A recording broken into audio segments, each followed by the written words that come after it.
जो हमारा कार्यक्रम है उसकी एक बार हम पुनः अपील करना चाहते हैं। जितने भी संगठन दिल्ली में या दिल्ली के बाहर जितने भी सामाजिक सोशल संगठन हैं, उन सभी से अपील है कि इस कार्यक्रम में पहुंचकर अपनी उपस्थिति दर्ज कराएं और इस कार्यक्रम को सफल बनाएं। ये कार्यक्रम पूरी तरीके से बाबा साहब और संविधान को समर्पित है।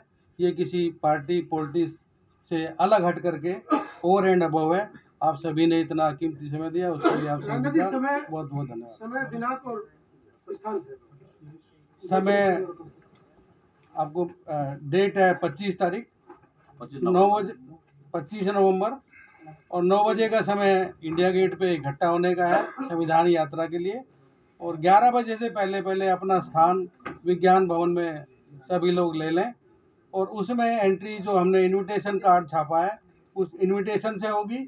और आप सभी जितने भी साथी इसमें सम्मिलित होने के लिए आए अपना आईडी जरूर अवश्य लेकर के आए ताकि आपको कोई दिक्कत ना हो अपनी एंट्री कराने में और कार्यक्रम को सुचारू रूप से चलाने के लिए। और पूरे अनुशासन के साथ एक पूरे देश में एक ऐसा मैसेज जाना चाहिए, संविधान के खिलाफ किसी भी चीज़ को, किसी भी तरह की बात को या डाइल्यूट करने की बात को किसी भी तरीके से स्वीकारा नहीं जा सकता। सभी का बहुत बहुत धन्यवाद। साथियों, 25 नवंबर 2023 को जो हमारा कार्यक्रम विज्ञान भवन में भारतीय संविधान को समर्पित है वो संपूर्ण किया जाएगा। और आप सभी जानते हैं संविधान का हमारे जो तबके हैं, अनुसूचित जाति, जनजाति और अन्य पिछड़ा वर्ग या धार्मिक अल्पसंख्यक तबका, उनको ज़्यादा फायदा हुआ है, गरीब लोगों को ज़्यादा फायदा हुआ है।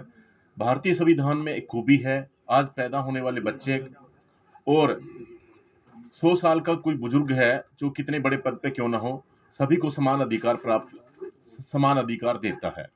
इसी के साथ जो बाबा साहब का एक नारा है जय भीम, उसी के साथ हम भारत की भी जय बोलते हैं।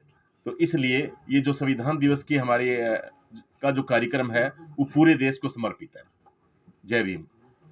सबसे पहले तो सभी पत्रकार भाइयों बहनों को बहुत बहुत धन्यवाद कि आप लोग इस अवसर पर यहाँ पे आए हुए हैं। देखिए, देश हमारा आज़ाद 1947 में हुआ, किसी अंग्रेजों से। 1950 में हम गणतंत्र हुए, रिपब्लिक हुआ। अब जरा सोचिए कि अगर 1947 में सिर्फ आज़ादी मिलके अगर रह जाती तो क्या होता? क्या हम लोग यहाँ पे इकट्ठे रहते? यहाँ पे हम लोग आज मिलते? नहीं मिल पाते, क्योंकि देश आज़ाद हुआ अंग्रेजों से। उसके पहले हमारी दोहरी गुलामी थी। सभी लोग अंग्रेजों से आज़ाद हुए, लेकिन हमारी जो गुलामी थी वो गुलामी वैसे ही थी। लेकिन बाबा साहब डॉक्टर अम्बेडकर ने जो संविधान के माध्यम से हमें जो दिया, जो 1950 में संविधान लागू हुआ, आज हम उसी संविधान के कारण सभी लोग हैं। चाहे हम नौकरी कर रहे हों, गांव में रह रहे हों, कहीं भी हों, कोई प्रोफेशन में हो, कोई बिजनेस कर रहे हों, संविधान के बदौलत। तो संविधान का प्रचार प्रसार, संविधान को बचाना ही हमारे लिए। जब तक संविधान बचा रहेगा, जब तक संविधान रहेगा, तभी तक हम लोग यहाँ पे चैन से रह पाएंगे। अगर संविधान इस दिन खत्म हुआ तो हम भी उसी दिन खत्म हो गए, चाहे हम पढ़ लिखे कुछ भी रहें। क्योंकि आज भी वो भेदभाव है, इस चीज को मैं मानता हूँ। आप देखिए कि आज हम 74वां जो कॉन्स्टिट्यूशन डे सेलिब्रेट करने जा रहे हैं, लेकिन इतने सालों बाद भी हमारे देश के अंदर इतने काबिल लोग हैं, लेकिन प्रधानमंत्री आज तक हमारा कोई नहीं बना। प्रधानमंत्री क्यों नहीं बना? क्या लोग काबिल नहीं है? लेकिन कहीं ना कहीं भी आज भी वो भेदभाव है। तो संविधान जब सही ढंग से लागू होगा तभी हमारा मतलब देश का ये गणतंत्र होने का या स्वतंत्र होने का मतलब है, और तो नहीं।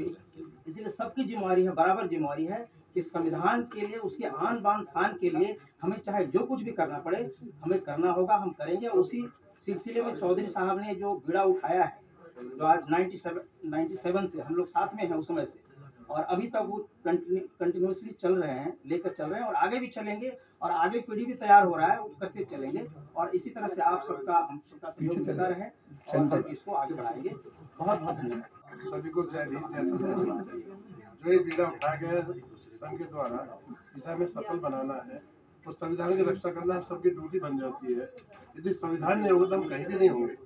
और आज यही देखें, जैसा कि अभी बोला गया है, राजेंद्र जी 1947 में देश आजाद हुआ, लेकिन हमें जो आज़ादी मिली वो संविधान जब लागू हुआ 26 जनवरी 1950 को, तो सही मायने में SC ST OBC को आज़ादी मिली वो संविधान लागू होने के बाद मिली। इसलिए जो हमारा रक्षक है, जिसने हमें आज़ादी दी, उसकी गरिमा को रखना, उसको देखना, उसका देखभाल करना हमारी ड्यूटी बनती है और हम इसे करेंगे।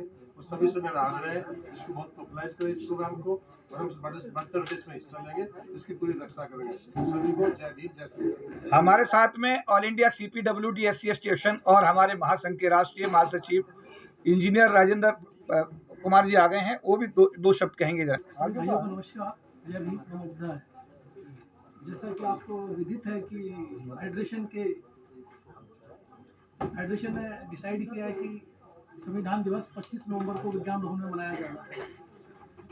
और हमारे नेताओं ने इस संविधान दिवस को मनाने का कारण भी बताया है और इसका उद्देश्य भी बताया है, और आशा करते हैं कि हम संविधान दिवस मनाकर जो हमारा उद्देश्य है उसे प्राप्त करेंगे। अगर आपने अभी तक हमारा चैनल सब्सक्राइब नहीं किया है तो सब्सक्राइब करें और घंटी का बटन बिल्कुल भी दबाना ना भूलें, ताकि सभी लेटेस्ट खबरें पहुंच सकें आप पे सबसे पहले।